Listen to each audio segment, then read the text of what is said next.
Gününüz aydın olsun Azərbaycan xalqı. Bir video çıxdı qarşıma, sonuna qədər izləyin, zəhmət olmasa göstərəcəm o videonu. Bir qız uşağıdır, atası həbsdədir, dustaqdır. İlk öncədən Allah bütün dustaqların qapısını açsın. Hansı ki, yəni hadisə ilə, hansısa bir gözlənməz bir hadisə ilə, yəni cinayətkar deyil, sadəcə içəri düşüb. Yəni o insanlar bu dəqiqə evlad həsrəti ilə, evladları da ata həsrəti ilə yaşayır. Yəni bu qarşılıqlı bir travmadır. Mən buradan və ikinci növbədə alqışlayıram o uşağın anasını ki, atası içəridə ola-ola atasının yəni sevgisini yaşadıb, o uşağa sevgisini yaşadıb və atasını unutmamağı tapşırıb. Və elə qadınlarımız çoxdur. Allah bütün ləyaqətli xanımlarımızı qorusun. Mən buradan səslənirəm.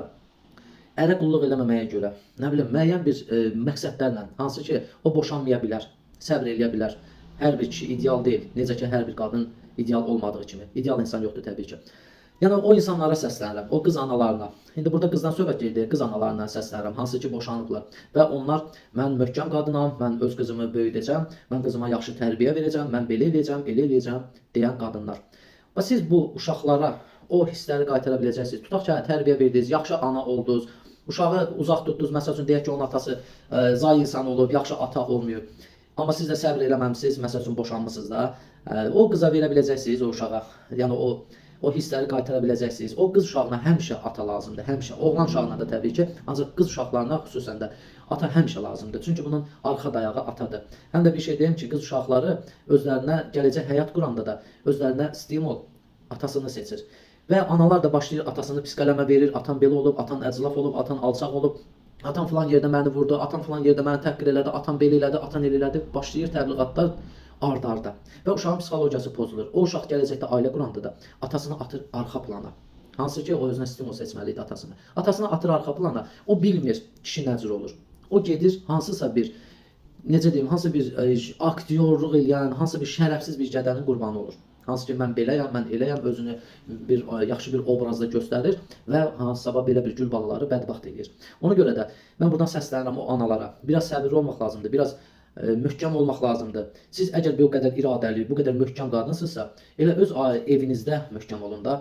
Evinizdə möhkəm olun, səbirli olun. Bax, o uşaqlar o travmanı yaşamasın deyə səbirli olun. Valla kişilərin hamısı pis deyil. Yəni söhbət boşanan ailələrdən gedir. Kişilərin hamısı pis deyil.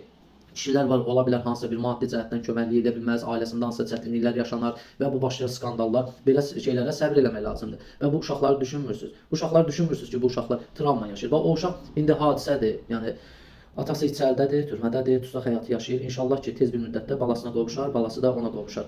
Ancaq bir ömür ata üzü görməyən qız uşaqlarını düşünmürsünüz siz.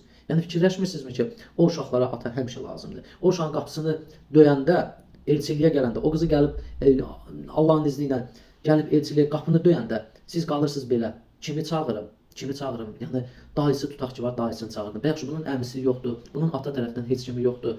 Yəni bu uşağı niyə bu qədər ruhdan salırsınız? Niyə bu qədər o uşağı sındırırsınız? Olmazmı ki, biraz ailələrdə mehriban olasınız? Olmazmı ki, hər şeyin üstünə gəlməyəsiniz? Vallahi billah kişilər evdə hüzur tapır. And olsun Allah evdə hüzur tapır. Onların hüzurunu pozmuyor. Onların hüzurunu pozmuyor. Yəni o insanlar da heç kim istəməz ki, çöldə, bayırda və yaxud da ailəsindən qıraq həyat yaşasın. Təbii ki, söhbət normal kişilərdən gedir. İndi burada başlayacaqsınız ki, yaxşı kişidən nə bilim arvad boşanması, nə bilim belə gic-gic söhbətlər eləyəcəksiniz də, onu da eləyəcəksinizsə yazmayın lütfen, nəinki əsəb vermək. Yəni bu ölkədə yaşayırıq, hər şeyi görürük. Kim haqlıdır, kim haqsızdır, kim haqsız yerə boşanır, kim haqlı yerə boşanır. Təbii ki, haqlı yerə boşanan qadınlarımız da az deyil. Hansı ki, hər ya narkomandır, ya nə bilim hansısa bir yolun yolcusudur, ona görə də dözülməz bir həddə.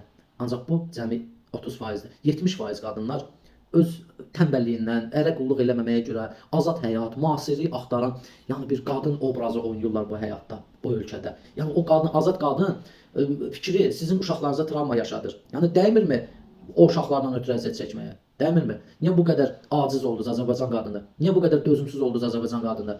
İndi başlayacaqlar, ay nə bilim belə elə. Analarımız dözdü hər şeyə. Bugünkü gündə sağlam evlatlar yetişdirdi analarımız. Dözə-dözə. O vaxtın kişiləri nəzərinizə çatdırın ki, indiki kişilərdən daha əzazili idi. Daha az işləyirdilər. Daha da az gəzdirirdilər arvadlarını. Ora-bura özəl günlərdə ildə bir dəfə, iki dəfə gedərdilər. Yəni bu, o vaxtın kişiləri buydu da. Amma analarımız hər bir şeyi qəbullandı və o vaxtda da xoşbəxt hamı yaşayırdı.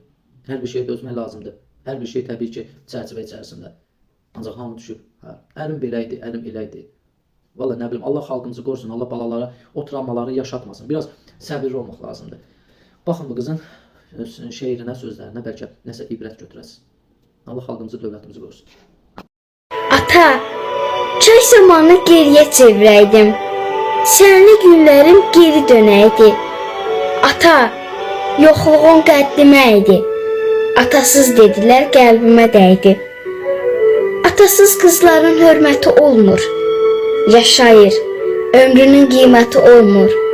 Bilirsən ay ata, atasız qızların atası kimi sevən olmur. Atası kimi sevən olmur.